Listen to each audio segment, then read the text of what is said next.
Tisikwa, Karabarabas, Niwachi, iyo Tisikwa, Kwani.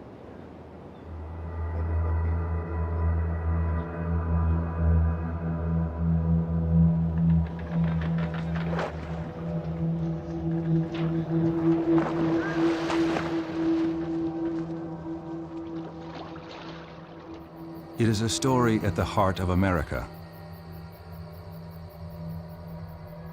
One richer and more surprising than we've been told.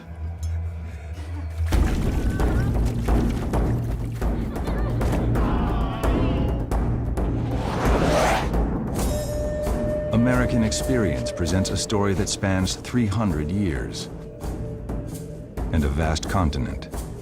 The greatest thing a person can have is the power. Beneguzzi, it's scary. It is a story of hope, courage, and survival. We were about to be obliterated culturally. Our spiritual way of life, our entire way of life was about to be stamped out.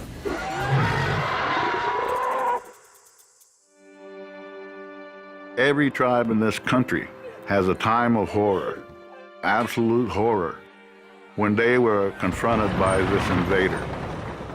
What we did to the southeastern Indians, it's ethnic cleansing. It was done to them, so they did it back. But better. Whatever means and manner we could, since the Europeans arrived here, we've had to fight for our survival. An epic history of America.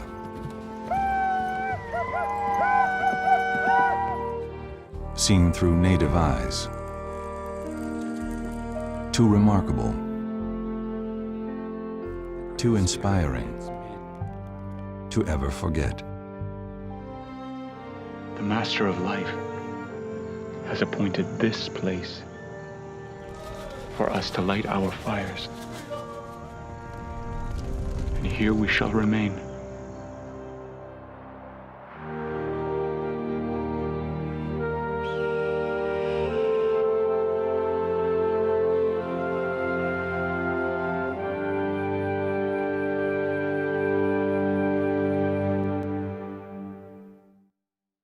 Exclusive corporate funding for American Experience provided by Liberty Mutual. Major funding provided by the Alfred P. Sloan Foundation. Funding for We Shall Remain provided by the National Endowment for the Humanities, the Ford Foundation, the Arthur Vining Davis Foundations, Calliopeia Foundation, and by the Corporation for Public Broadcasting and viewers like you. Thank you.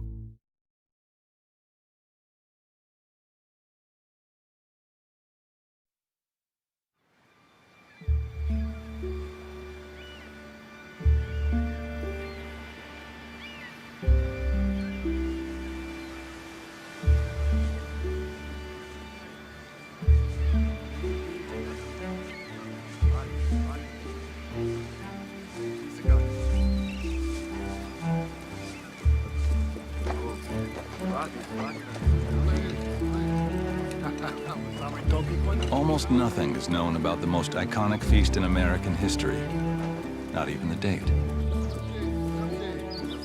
It happened most likely in the late summer of 1621, a little less than a year after the Wampanoag saw a small group of strangers land on their shores. Half these strangers, men, women, and children, had died of disease, hunger, or exposure in their first winter on the unforgiving edge of North America. But by the next summer, with the help of the Wampanoag, the Pilgrims had taken a harvest sure to sustain the settlement through the next barren season. And they meant to celebrate their faith that God had smiled on their endeavor.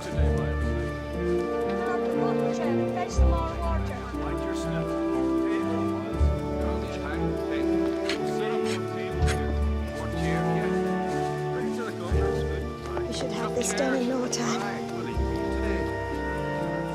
As the Thanksgiving began, a group of Wampanoag men, led by their chief, Massasoit, entered the Plymouth settlement. not entirely sure of the reception they'd get.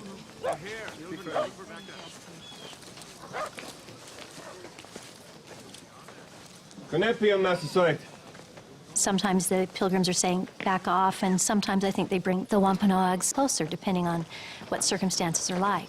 But this is a celebration of their survival, of their recognition that they probably wouldn't have survived without the assistance of these Indians. This is a time clearly when they're welcome.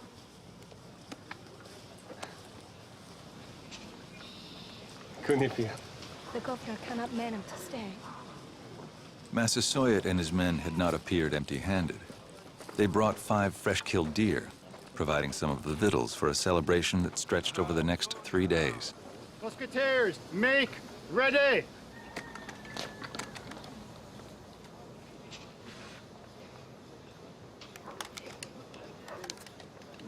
Musketeers, fire!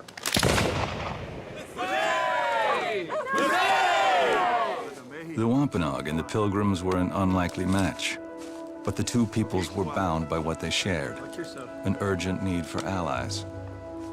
The Pilgrims were completely alone in a new world, separated by thousands of miles of ocean from friends and family.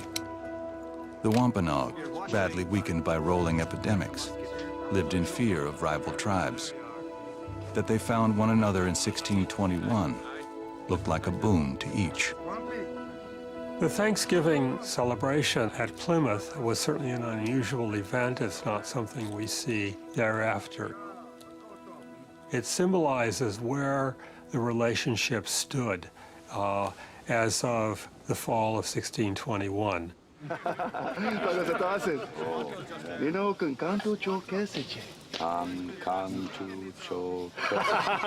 right. Not so good at your tongue. I'm glad you're amused anyway. Oh, can't like it there, eh? Good belly cheer. Try some of this, Goodman.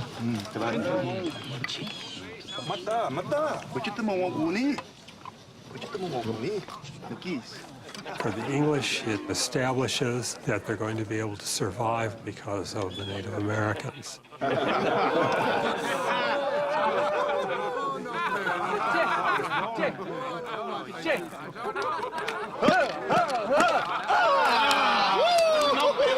Some kind of gambling game. There are strong personal relationships certainly going on among the leading political figures on each side, and for all we know, among other individuals as well. Window, Pao Chow. Pao Chow. Pao Chow. Window. Window, Pao Chow.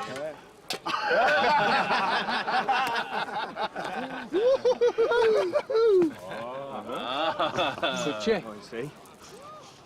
Hop, hop, hop.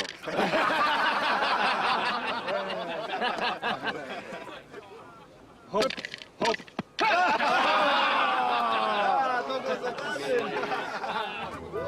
For those who followed the Pilgrims across the Atlantic, the first Thanksgiving would enter into national mythology, where it remains the bright opening chapter of the American creation story.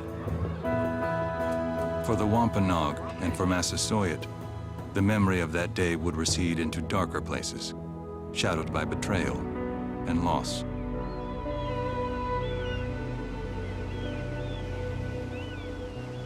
It's as if you could take the storybook version of American history, the myth of the first Thanksgiving, and turn it entirely upside down. Here's this story that's sad, that's sinister, and finally is about cruelty and power.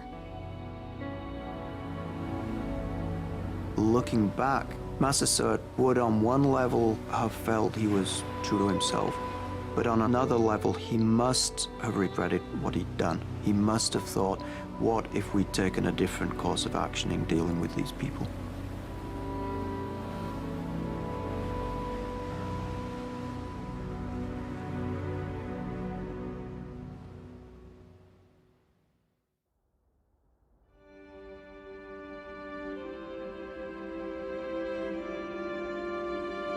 They lived in a place of privilege, at the edge of a world, where every new day began, and they called themselves the Wampanoag, the people of the first light. Well, think about it. You're here, you are in the east, you see the sunrise. In relation to your world, to what you know, you are the people of the first light.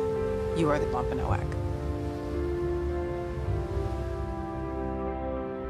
Behind the Wampanoag, the sun's west-moving light slowly revealed 3,000 miles of human culture, from the Atlantic Ocean to the Pacific. Indian people shaped this continent. They established civilizations here, societies that had risen and in some cases fallen long before Europeans arrived. As you look across the continent at this time, Shawnees in the Ohio Valley are shaping that area, building their own societies. Cherokees in the southeast, Sioux in the western Great Lakes reaching out on the plains, Apaches on the southern plains and in the southwest. Everywhere across North America, there are communities and tribes and peoples whose histories are ongoing.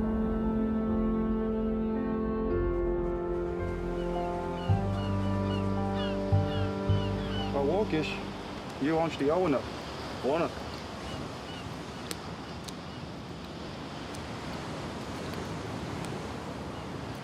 Kashpanashwini. Nakis. Matai Wuni. The confederation of tribes that made up the Wampanoag was one small network section of the native web that spread across North America. The people of the first light hugged the coast of a vast ocean. To the north were the people of the Big Hill, the Massachusetts. To the west and inland were the Nipmuc, the people of the fresh water. Then the Mohegan and Pequot, and the Narragansett. Just think of this one big circle, and everyone speaking different dialects of an Algonquin language, but they were mutually intelligible. So we're all interrelating with each other, married, trading, sharing resources, using resources. It was a community of communities, and they had intermeshed and had their own agendas, their own political problems, their own warfare, and their own trade. There was a rich sort of political interaction in this region. Sometimes everyone gets along and sometimes they don't, but they resolve the conflicts, sometimes through military activity and sometimes through negotiations. We had times when we forgave offenses as part of our tradition, when certain ceremonies were held, like the Green Corn Festival, which was held around the harvest time for the corn. That was a time when you would forgive all the offenses of your different people that you might not have been in good terms with, and you would invite them to the ceremony, and they would come and you'd exchange songs and dances. We continue with that because we believe that everything we had was a gift from the Creator.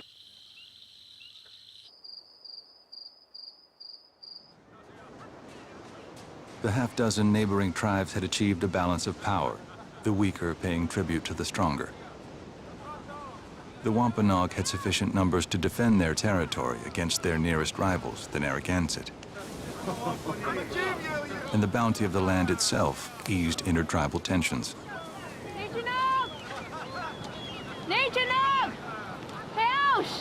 The shallows of the ocean and the bays gave up heaps of shellfish. Inland rivers watered the growing fields, where the Wampanoag cultivated corn, beans, squash. The woodlands were filled with game for food and furs to get them through the cold dark of winter. In 1615, the land sustained tens of thousands of people. The explorers who describe these regions all describe the native peoples of New England living in these very populous villages. In fact, Champlain, sailing for the French, decided that they didn't want to colonize New England because there were too many people here.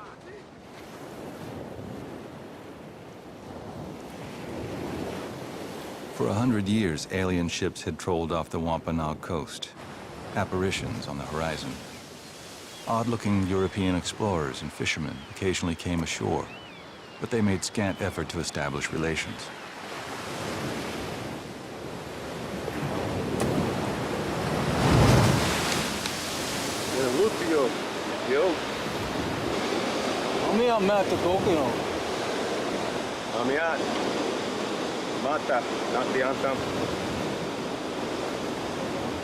The visitors were known to kill native people or to capture and carry away men and women.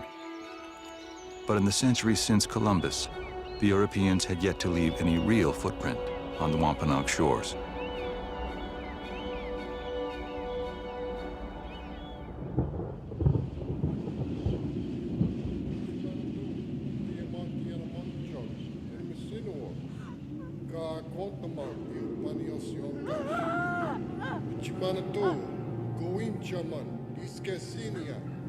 In the years 1617 to 19, an epidemic swept through New England.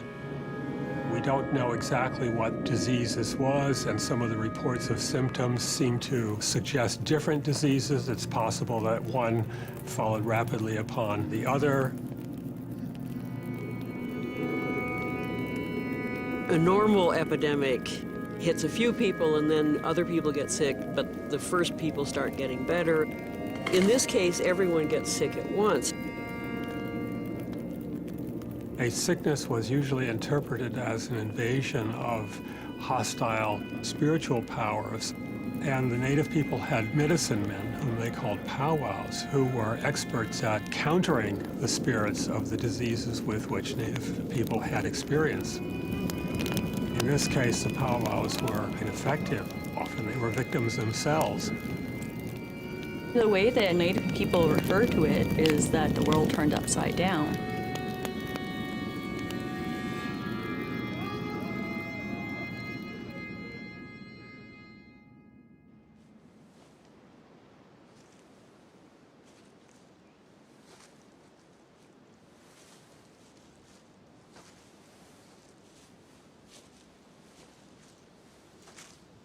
A whole village might have 2 survivors. And those 2 survivors were not just like any 2 people. They were 2 people who had seen everyone they know die miserable, wretched, painful, excruciatingly painful deaths.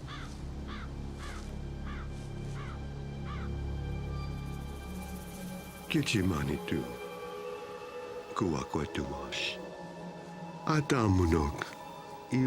So it's not only that the population was eviscerated, it's that the survivors were deeply affected by their experiences and vulnerable in ways that are hard for us to imagine.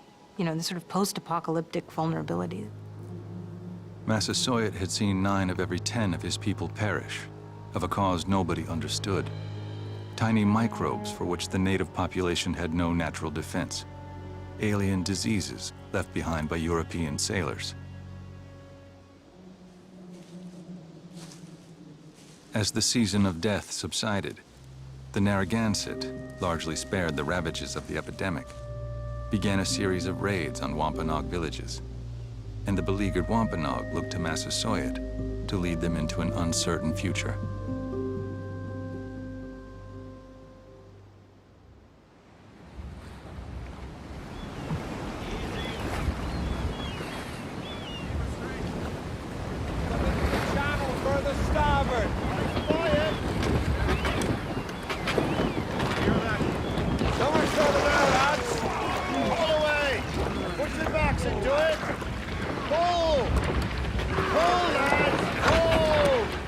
In December of 1620, after 66 days at sea and 5 uneasy weeks on the northern tip of Cape Cod, a scraggly cult from England anchored its sailing vessel, the Mayflower, off the mainland coast, and sent a small party of men to scout the wooded shores.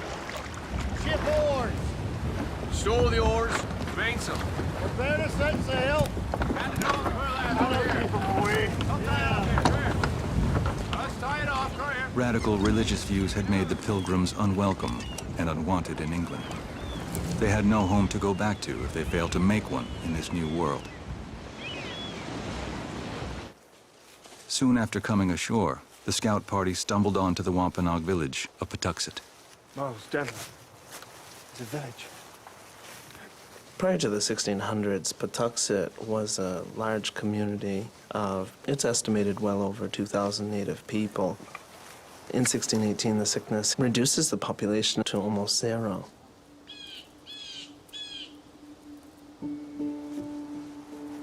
Kind of jewelry.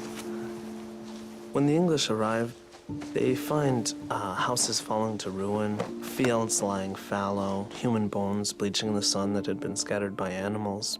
They attributed this devastation to God, looking out and clearing the way for his chosen people. We found a home. We'll need more wood piled up over here. Patuxet had easy access to fresh water, a decent harbor, and high ground from which the Pilgrims could defend themselves. They set their lone cannon on a nearby hill and christened the village New Plymouth. The fortifications were hardly sufficient to the task. The Wampanoag, even in their weakened state, could have wiped out the visitors with ease. Instead, Massasoit sent warriors to keep an eye on the strangers. The Pilgrims reported themselves in their journals that they saw Indians, and of course, when they didn't see them, they thought they saw them, because anytime a bush would move, they were sure there was an Indian behind it. Our people always had to watch. It was part of survival. You know, you had to watch anyone to observe how they were and to see how they were going to act. When Indian people see the strangers who have arrived and they brought with them women and children, that makes them different from previous Europeans that they've seen or heard of. In Wampanoag tradition, if you're thinking about making trouble, you don't bring your women and you don't bring your children. So to see folks showing up with women and children, immediately they're not a threat. Secondly, they're really, really sickly and they're starving. Rest with us, when the Lord Jesus shall be revealed from heaven with his mighty angels, in flaming fire, taking vengeance on them that know not God, and that obey not the gospel of the Lord Jesus Christ. We pray always for you, that our God would count you worthy of this calling, and fulfill the good. The longer the Wampanoag watched, the more pitiful the strangers appeared. 102 pilgrims had made the trip across the Atlantic. Midway through that winter, 15 had died of disease or deprivation. By the end of the winter, the pilgrims had buried 45 of their fellow travelers. 13 of the 18 women had died. But even as their numbers dwindled, it was clear the strangers were not giving up, and anxiety grew among the Wampanoag. While many powerful tribal leaders, or sachems, argued that it was time to finish off the pilgrims before their settlement took hold, Massasoit counseled patience. The final decision on handling the strangers would fall to him.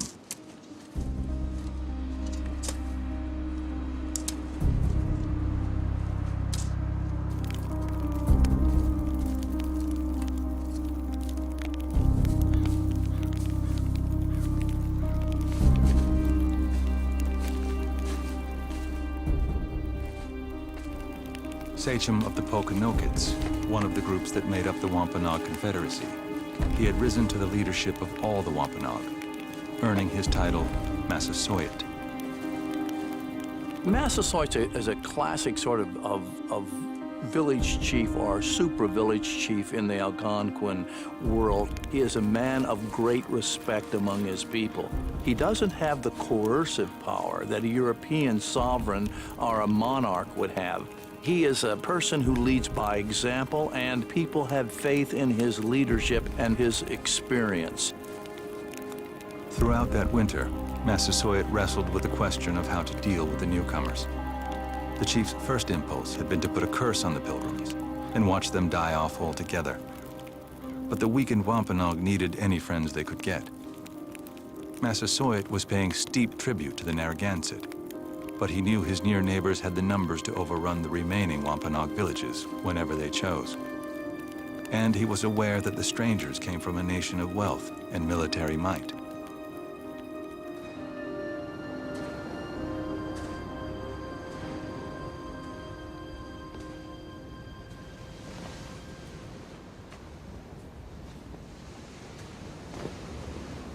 During the winter of 1620-21, Massasoit must have been thinking about the possibilities of some kind of alliance because the Pilgrims look pretty manageable, given the fact that 50% of them are dead by the end of the first winter. Massasoit, and this is an assumption that was made by Indians all up and down the coast, would have thought this will be good. I can have these people here. I can get from them the things that I want from Europeans, and I can control them. So they'll be an ally and a benefit to me and my people.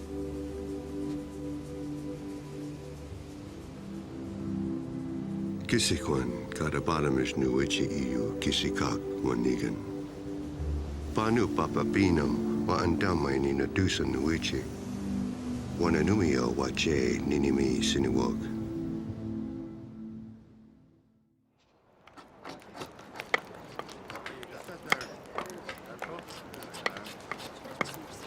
It's over here. Country ain't fit for man or beast.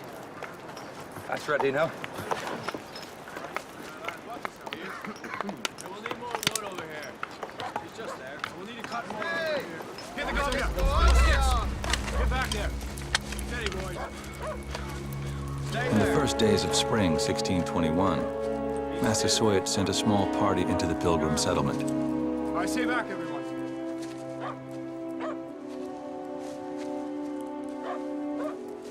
Come on. Look at him. Please. The Wampanoag chief and 60 of his men waited on the far side of a small river. He refused to enter the village himself until the Pilgrims agreed to give up a hostage. Don't worry. Right here. The English chose a young man with little to lose. Edward Winslow was a 25-year-old whose wife was just days from death. You're all right, lad.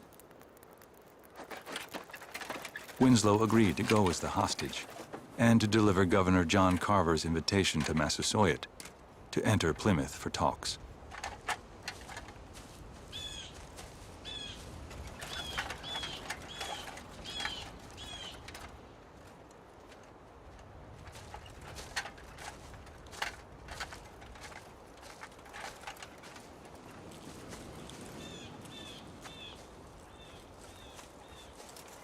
I come from King James, who welcomes you with love and peace.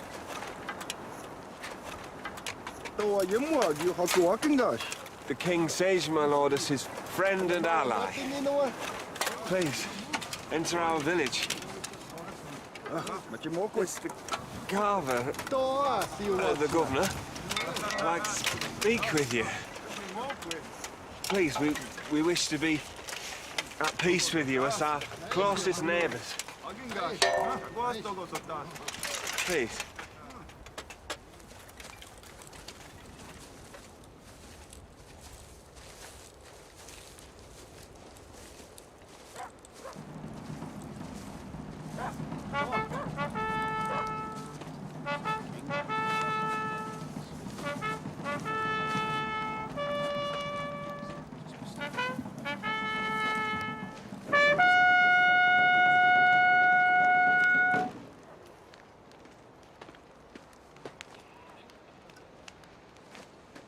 Among the men with Massasoit that day was a Wampanoag who could act as translator.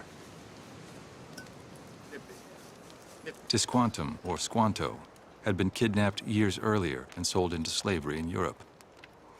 When he made his way back home, Squanto could speak a little English and was familiar with European custom.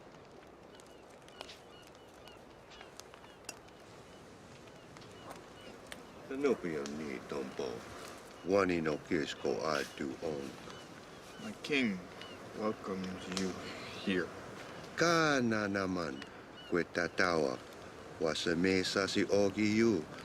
This is one of the very first of these treaty encounters that are going to become such an important part of Anglo-American relations with Indian peoples across the continent. We want to be at peace with you. We want you to promise that none of your people will harm any of our people. Uten, Kakantam, Wanakenia, Wanate Naspi Ninoa. Anunas mata no was ia o na no. Let us agree then that if anyone unjustly attack you, then we will help you. And if anyone unjustly attack us, then you will help us. There was cause for joy on both sides. The Pilgrims had friends to help them navigate the unfamiliar hardships of their new home. The Wampanoag had made themselves the first and favored ally of the new English colony.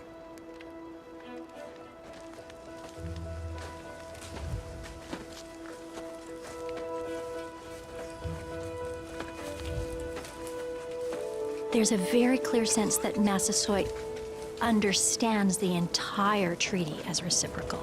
At the very end of the treaty, it says, if you do these things, then King James will esteem you his friend and ally. So it would make very good sense for the Indians to think, this is an alliance. This is a meeting between friends. As soon as the treaty is concluded, that very day, Massasoit says, tomorrow I'll bring my people and we'll plant corn on the other side of the stream. So this sense that, oh, we're the same people now. We're going to be sharing everything.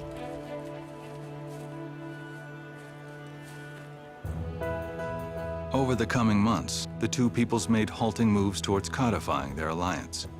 As a show of friendship, Massasoit formally ceded the settlers the village of Patuxet and all the planting land and hunting grounds around it. In July, Edward Winslow made a 40-mile journey to Massasoit's village, Pokanoket, and presented the chief a gift of a copper chain. The Wampanoag agreed to trade with the English alone, and not the French. Massasoit would benefit as the facilitator of trade between the English and other tribes. A few weeks after Winslow's visit, the Pilgrims invited the Wampanoag to take part in their first American Thanksgiving. But what sealed the relationship was a simple show of personal respect.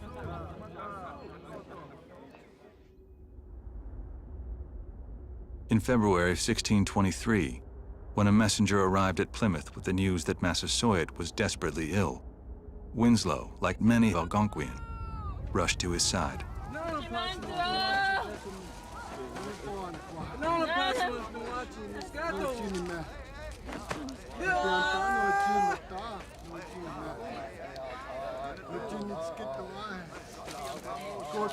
Winslow makes the point that this is what Indians do.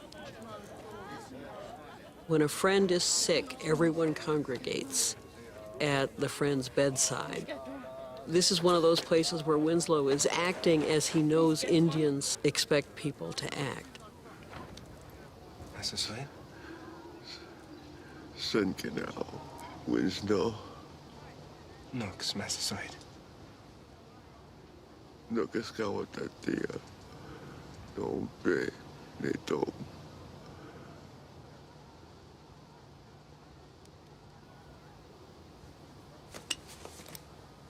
Edward Winslow is a very interesting man. He was the second in command in Plymouth, and he's the one who takes it upon himself to become the principal emissary to Massasoit.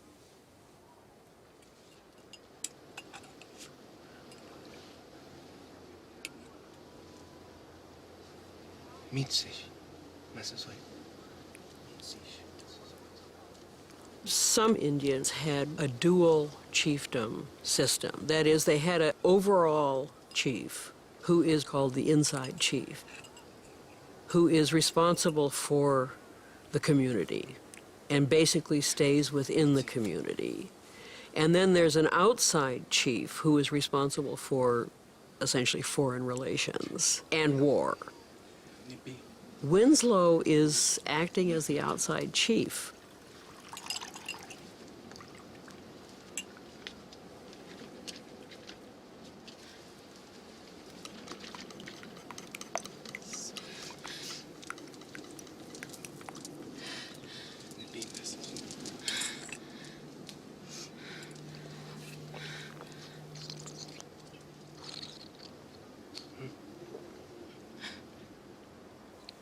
Please, Heavenly Father, watch over your child, Massasoit.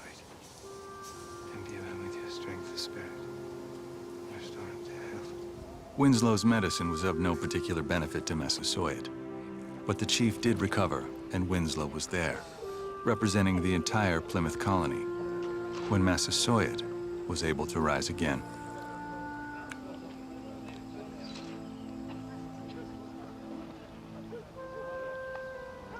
Mata na waratan. Kawangan o sui.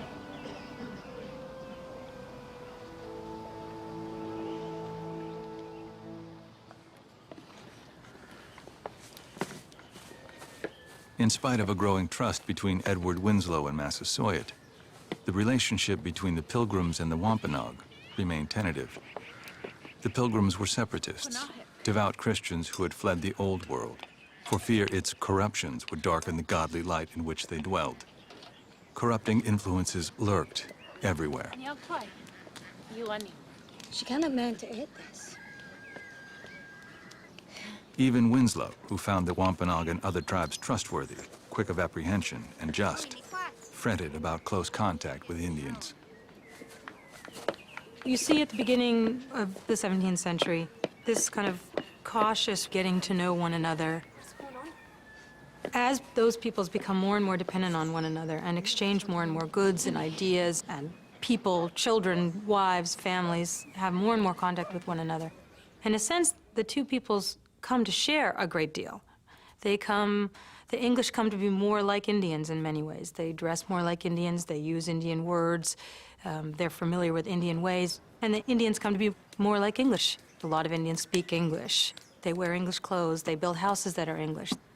There's a reciprocity of exchange that actually turns out, we might think, oh, how lovely, you know, what a nice multicultural fest that is. But actually, it makes everyone very, very nervous. The Pilgrims were especially wary. They were badly outnumbered, and many Indians, they believed, bore the English in inveterate malice. They also knew Massasoit hadn't the power to shield them from every danger. So in the spring of 1623, after hearing rumors of a planned attack by Massachusetts Indians to the north, the Pilgrims, under their militia leader Miles Standish, made a deadly preemptive raid and returned to Plymouth with an object lesson to those who would cross them. Gentlemen, here's a proper trophy.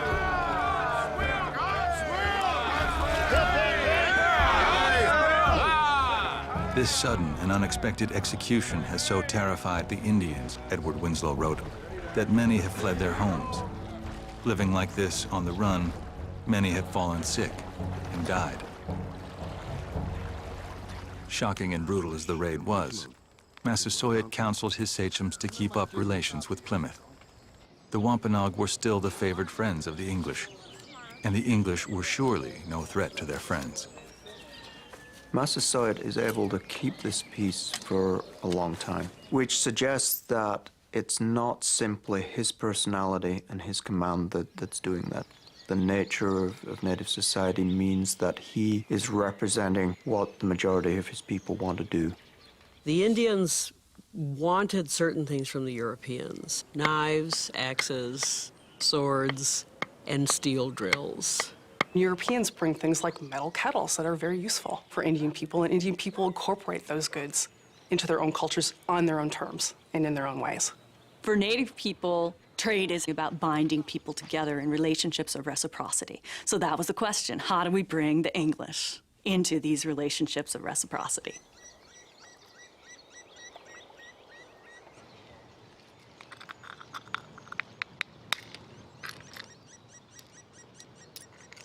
Chiki wampum? Why to?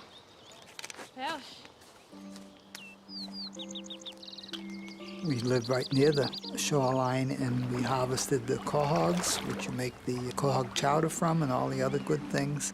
And then after you eat the contents, then you save the shell. We wasted nothing to create a game because everything was a gift. And from the shell, from the quahog, the purple spot is what we made the wampum beads from. All the tribes respected the wampum, and the value that wampum had was spiritual more so than material. We used it in ceremony. It sealed agreements. It was what notarized the transaction. When wampum was exchanged, no one would break the agreement that went along with a wampum, be a marriage agreement or a treaty or whatever, because it was so sacred, and you don't go against the Creator. Initially, the Europeans then will say, well, this must be like silver or gold. This is something that Indian people will use and trade back and forth, so they accept it initially as well. And wampum is seen as Native American currency by the English. European traders, long familiar with the money economy, set in motion a system for exchanging hard goods for wampum, making the Indians' traditional ceremonial amulet the coin of the American realm. Trade flourished under this ingenious new system. English merchants eagerly awaited Indian furs from the New World. The beaver hat was the fashionable new accessory on the streets of London, and the arrival at Plymouth of product-laden ships from England was happy news to all. With the import of steel drills, native tribes could greatly speed the manufacture of wampum.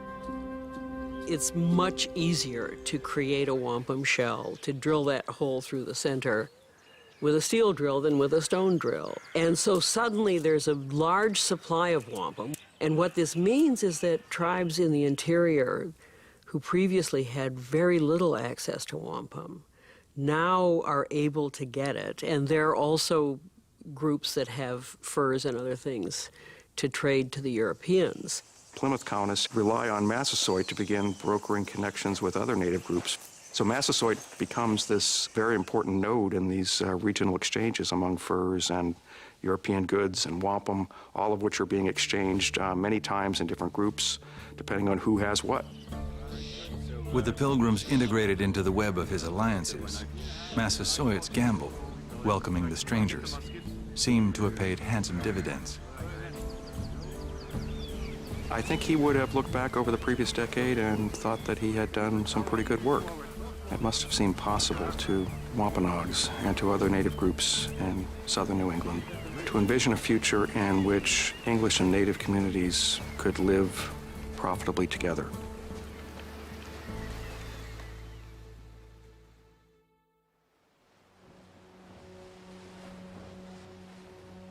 In the spring of 1630, a fleet of ships led by the Arabella appeared off the coast to the north of Plymouth, carrying 1,000 new immigrants.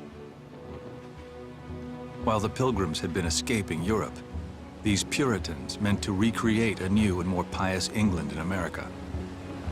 They had embarked from England with a grant from their king to establish the Massachusetts Bay Colony, and with a boundless sense of mission.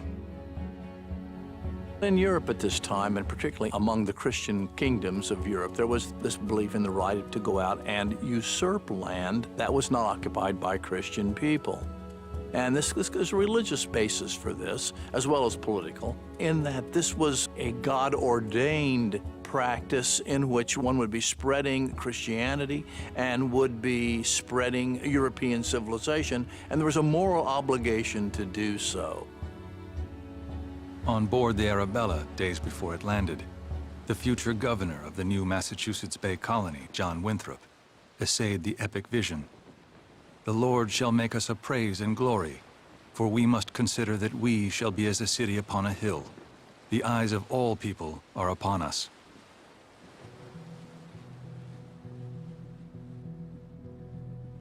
The Puritans washed into Massachusetts Bay by the thousands in the next 5 years, establishing town after town, their path cleared by new waves of smallpox hitting tribes in New England.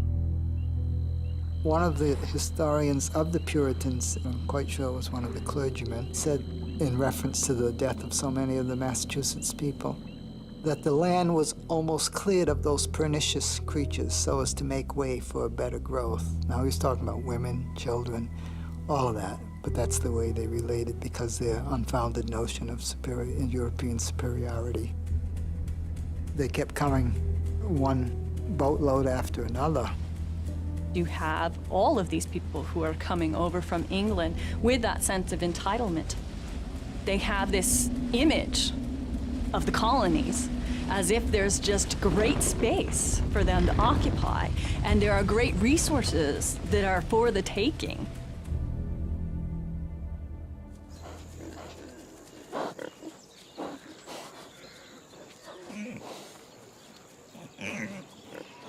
In less than a generation, Massasoit saw the English population surrounding the Wampanoag rise from 300 to 20,000.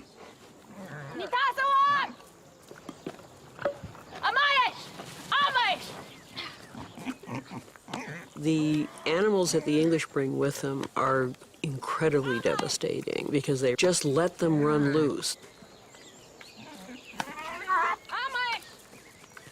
The pigs in particular had apparently no natural enemies here.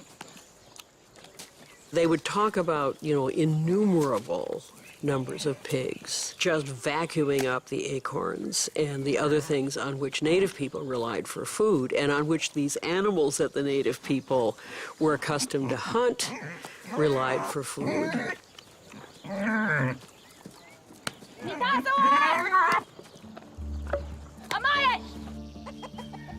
The population of the English colonies was growing dramatically, with an increasing demand to establish new towns, create farms, and expand.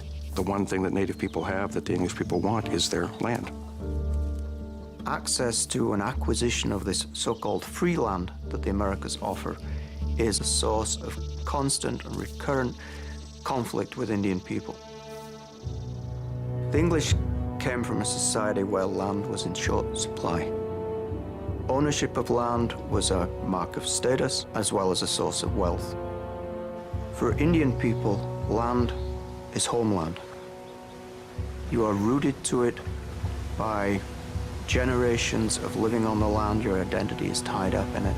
It's not a commodity to be bought and sold. Massasoit had not felt pressured to sell land for the first 20 years of Plymouth's existence, and his first commitments to cede territory had seemed harmless. But just as the English became more aggressively acquisitive, Massasoit found himself in a weak bargaining position. The beaver population was badly depleted, collapsing the trade on which his relationship with the Pilgrims had been built. And the English no longer needed Massasoit's help in expanding their commercial reach. So he was forced to bend to his allies' desire to have his land. The chief got what he could for the Wampanoag land. He sold one parcel for 10 fathom of beads and a coat. As time went on, he asked for more. Hatchets, hoes, knives, iron kettles, moose skins, matchlock muskets, yards of cotton, and pounds of English coin. There are several incidents where Massasoit's clearly disgruntled with the way things are changing. For instance, he agrees to sell some of his land to some of the settlers down in Rhode Island, and they pay him for it, and he says, this is nowhere near enough, and he gives it back. And they refuse to take it. They refuse to take the gifts, the payment back, and they say, you can't return this, and this is a done deal. This land is now ours.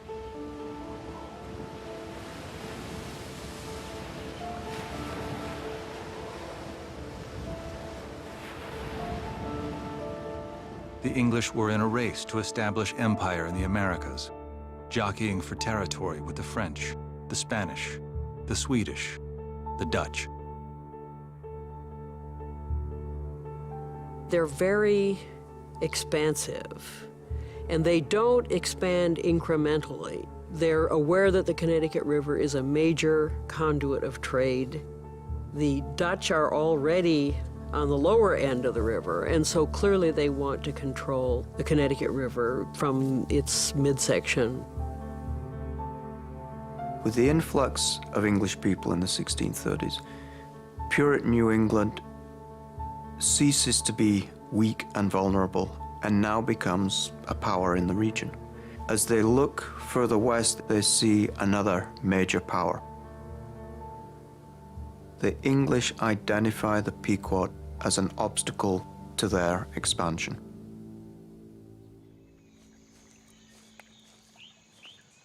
In the spring of 1637, Massasoit received word that a force led by Massachusetts Bay and Plymouth colonies had destroyed the Pequot, the most powerful Indian confederacy in the area. In the final battle, English soldiers, to the horror of their Indian allies, had burned an undefended village, killing hundreds. The Pequot War established in Indian minds the potential savagery of the English. The idea of 700 people, men, women, and children, perishing in the burning of a fort was incomprehensible to Indians. It was a cautionary tale that Massasoit did not forget.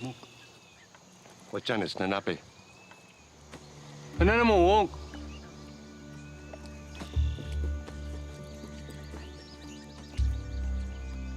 Soon after the destruction of the Pequot, Massasoit traveled to Massachusetts Bay Colony to deliver to its governor, John Winthrop, a gift of 16 beaver skins, and to restate his long-standing friendship with the colonists, all in hopes that they would continue to honor the promise of shared security the English had made in that first long-ago treaty. Massasoit hopes that this tribute is going to solidify his friendship with Massachusetts because he's worried, and he's not the only one. Winthrop writes in his journal that after the Pequot War, dozens of Indian groups in the area come to Massachusetts, to the court, and try to make friends. Say, you know, we want to be your friends, your partners, your subjects, whatever it takes. They're frightened.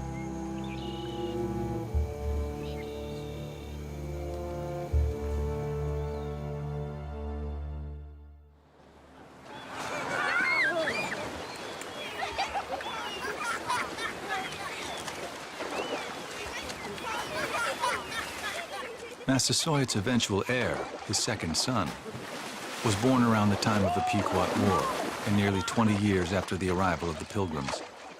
He knew no world but the one in which English and Wampanoag lived together. Even his names would suggest a man comfortable in two cultures. He was first called Metacom, and later Philip. He came of age in the 1650s in a world his forefathers could not have imagined. He fancied fine English lacework and richly detailed wampum. He was one of the few Wampanoag who kept pigs, and he counted among his close friends both Indians and Englishmen. He was described by an English traveler as walking through the streets of Boston, decked out in massive amounts of wampum, showing his wealth and his power, comfortable walking in this world that had been created together by the English and the native people of the region. As he approached manhood, Philip was more and more aware of his father's growing unease.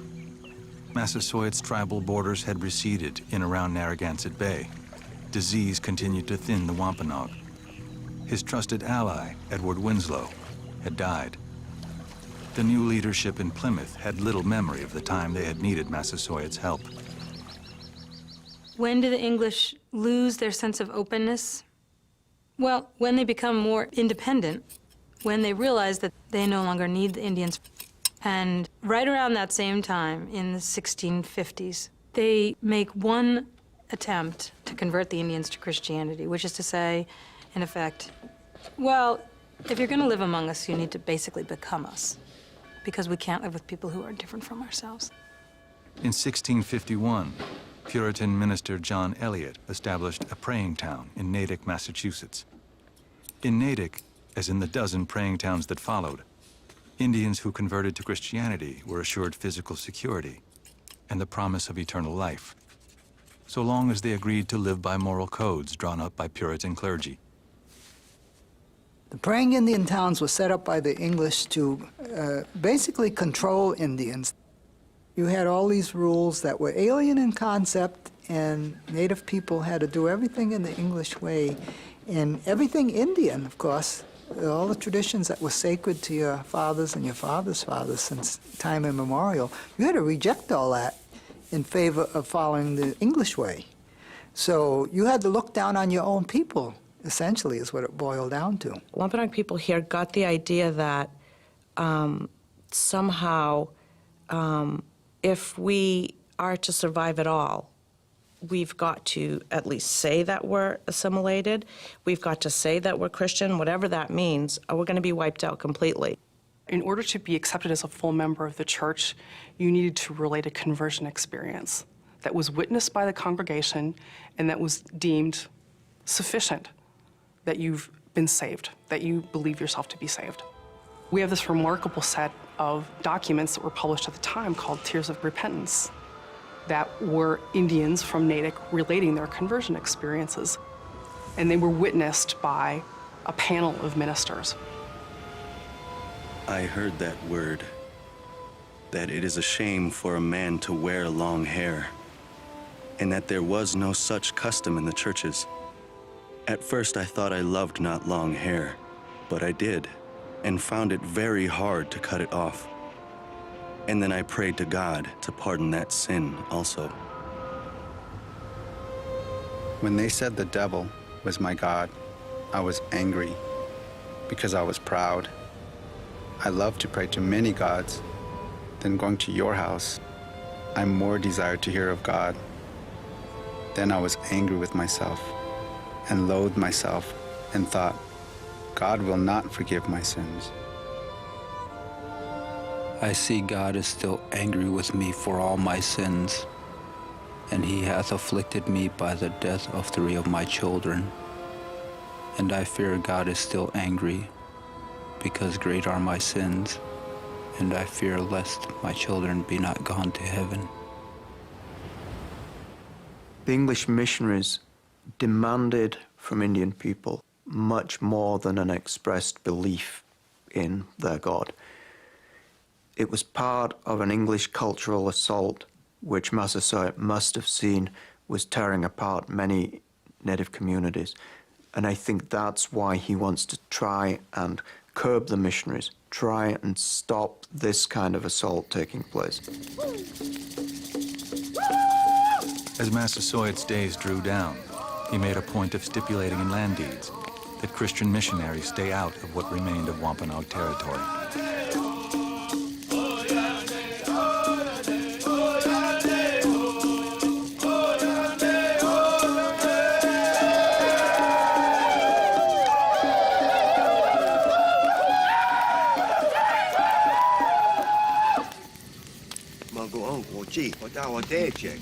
Having watched the English erode his tribe's landholdings and his father's authority, Philip determined to make a marriage of power. He wed a woman who was a leader in her own right, the daughter of a chief who had opposed Massasoit's alliance with the English from the beginning. Massasoit must have wondered what kind of world he was handing on to his sons, to his children. I think there's a certain resignation in some of his actions toward the end of his life. An attempt to stem the tide of English assault on Indian land, on Indian culture, on Indian sovereignty, and a lingering hope that maybe things will still work out okay. Maybe there can still be peace, because I think that was his vision of what New England would be. It was a vision of peace.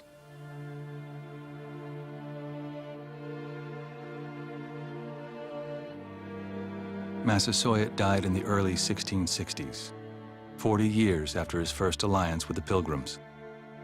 His passing came just as a new, hard-edged generation of English leaders was rising to power. Men like Josiah Winslow, Edward's son, who was intent on hastening the final reckoning between the Wampanoag and the English. Philip, just 24 years old, took his father's place as the Wampanoag chief. And suddenly it's all on him. He was leading in a very difficult and very dangerous time where essentially every part of our society was being stripped away.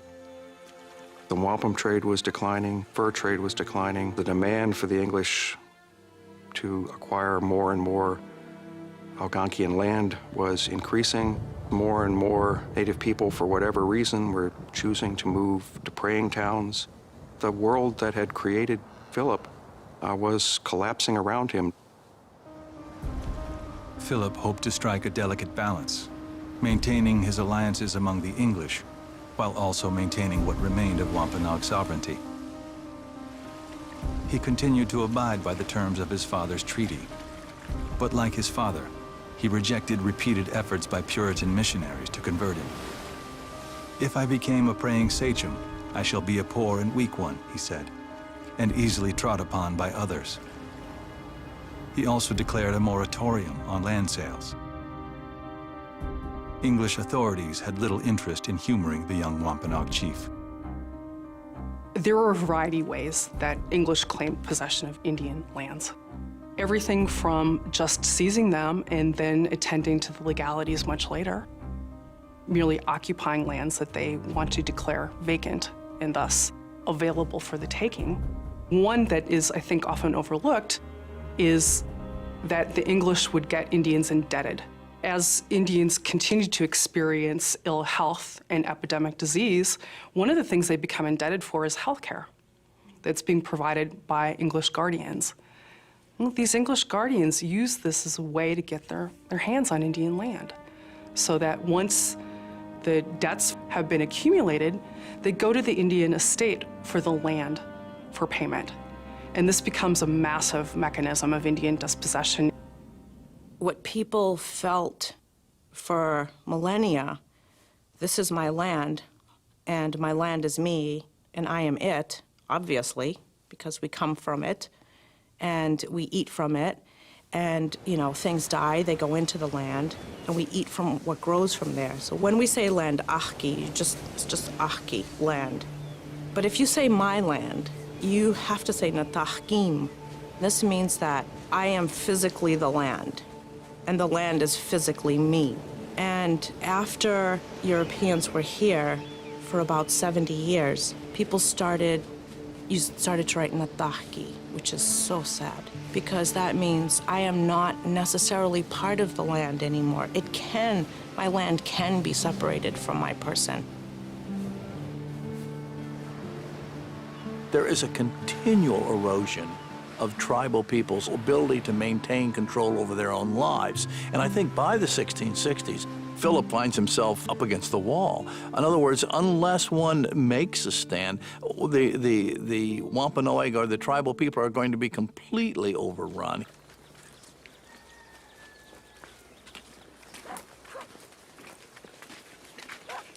In 1671, rumors spread that Philip was growing angry and preparing to act. Authorities in Plymouth, Josiah Winslow chief among them, summoned Philip to account for himself.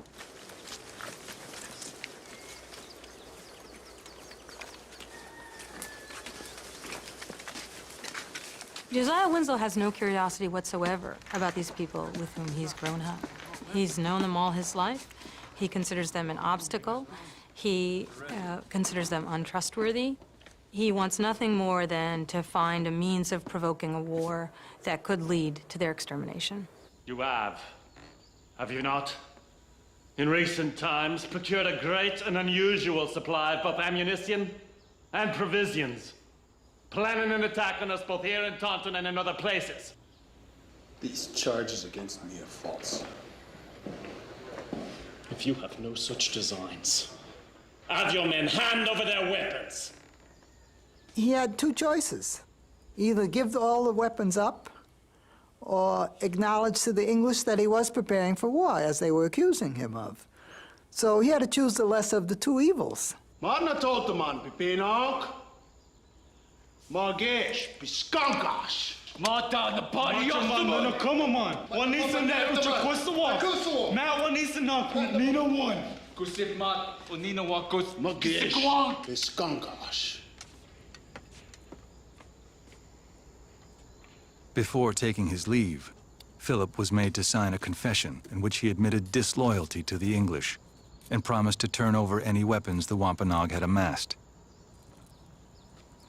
This is a real turning point for Philip in that it's quite clear that the aims now of the English are not just to gain more and more land, not just to undercut Native people economically and spiritually, but clearly to make Native people their subjects. They no longer are being treated as equals. They're no longer being treated as allies. They're being treated essentially as second-class citizens in their own country. Philip was not eager to make a fight with the English. A war would shred his father's historic alliance and put his entire tribe in peril.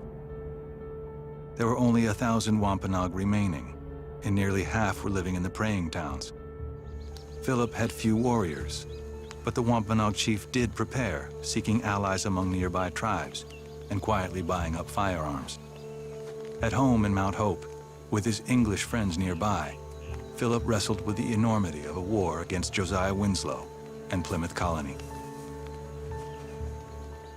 He was clearly a person caught in historical forces that gave him very difficult choices. And like many Indian leaders in those situations across the continent, he must have been weighing the options of peace and war. He must have been trying to balance conflicting pressures. Betrayal forced Philip's hand. In January 1675, Philip's personal secretary traveled to Plymouth to warn Governor Winslow that Philip was arming for war. 3 weeks later, the secretary was dead. English authorities arrested 3 of Philip's men, tried them for the murder, and executed them. For Indian people, of course, a killing of an Indian by an Indian in Indian country was something that should have been settled by Indian people. After that blatant assault on Indian sovereignty, Philip must have been under incredible pressure from his warriors to step up and do something about this. As whispers of a coming war spread among the English colonists that following summer, the deputy governor of Rhode Island invited Philip to a meeting to offer some friendly advice. Unipiam, Philip.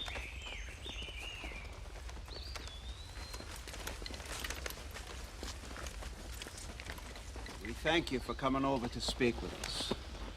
Our business is to try to prevent you from doing wrong. Mata na pani yasaman. Machaman na komaman. Onisane ucha kwasawak. Ma onisanak ut ninawan. We have done no wrong. We sinag ut ninawan. If you start a war against the English, much blood will be spilt. A war will bring in all Englishmen, for we're all under our own king. I urge you to lay down your arms, Philip, because the English are too strong for you. Then the English should treat us as we treated the English when we were too strong for the English.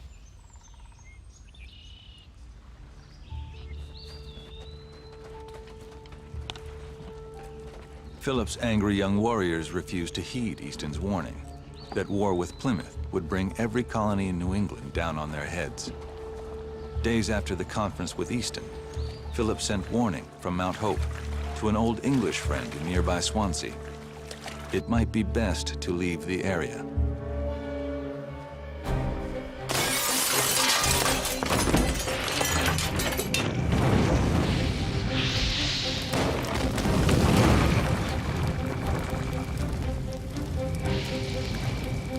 When Wampanoag warriors began their rampage, Philip stood with them, convincing other aggrieved tribes in the area, including the Wampanoag's old rival, the Narragansett, to join their fight against New England, a fight the English would come to call King Philip's War.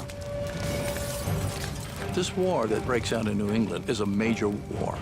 It has a big impact on the societies in New England, both Native American and white. By the winter of 1676 or so, to get outside of Boston for Europeans was a very dangerous prospect. Native American forces had devastating victories over the English in the early months of that war, destroyed large numbers of towns and people and property, and were very much winning that war, putting the English on a defensive. The war spread to Connecticut. The war spread into Rhode Island. The war spread into eastern New York. Tribe after tribe after tribe became involved in this. English colonists from the outlying villages fled to bigger towns. Some simply boarded ships and headed back to Europe. Alarmists among the English feared they would all be driven into the sea. The English look now very differently at Indian people. Even those Indian people who have lived among them, even those Indian people who have committed to living a Christian life and are living in the praying towns. These Indians now come to be regarded as, at the very least, a potential fifth column, as people who cannot be trusted, as people who are liable to turn on you at any time. As winter approached, the colonists banished hundreds of Christian Indians living in the praying towns, men, women, and children. They took them on a forced march to the Charles River, put them in canoes, and put them on Deer Island in the middle of Boston Harbor, which at that time of year is a cold, blustery place. Over 300 or 400 perished from lack of food and exposure because they gave them no blankets or food or anything and just dumped them there. The war ground on, month after month, exacting a terrible price. 25 English towns were destroyed. More than 2,000 English colonists died. But the shared danger did unite the colonies, and they lashed back. In early 1676, Philip could feel the tide turning. And then the powerful Mohawks, longtime allies of the English, made a surprise attack, killing almost 500 of Philip's men and dooming his confederacy.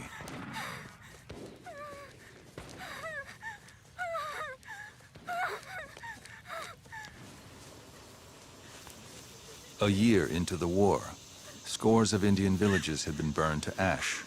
5,000 native people had died. Hundreds of men, women, and children who did survive, heathen malefactors, Josiah Winslow called them, were loaded onto boats, shipped to the West Indies and Europe, and sold into slavery.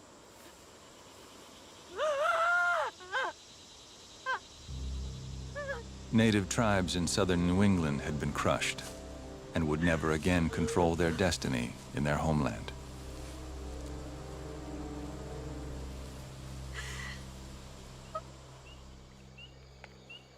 In the summer of 1676, Philip retreated home to Mount Hope with his wife and children. His cause all but lost.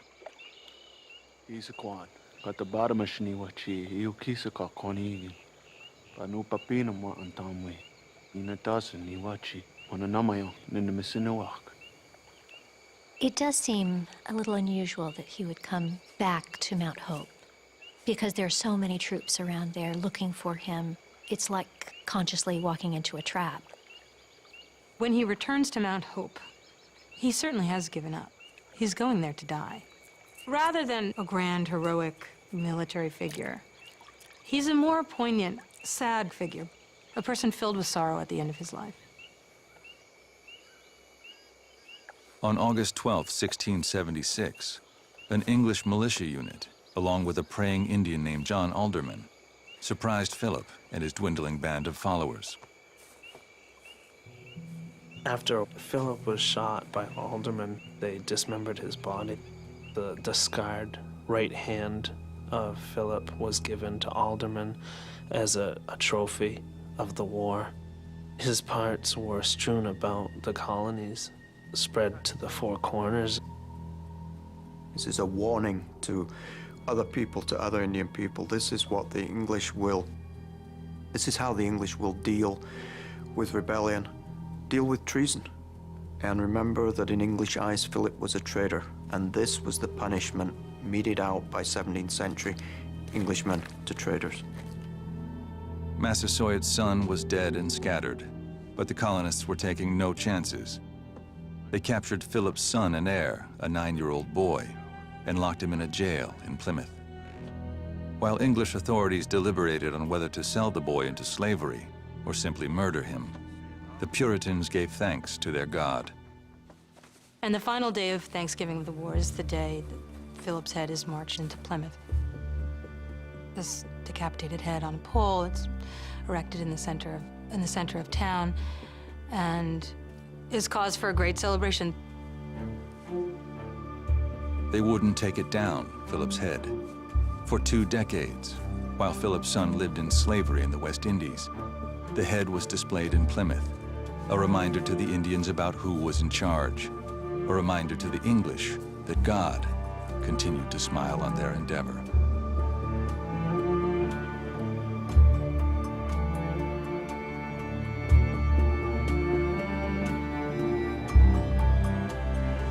It's hard to see how conflict could have been avoided and how the outcome of that war could have been different. Looking at the generation before this war, there is at least a moment where things were different.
Exclusive corporate funding for American Experience provided by Liberty Mutual. Major funding provided by the Alfred P. Sloan Foundation. Funding for We Shall Remain provided by the National Endowment for the Humanities, the Ford Foundation, the Arthur Vining Davis Foundations, Calliopeia Foundation, and by the Corporation for Public Broadcasting and viewers like you. Thank you.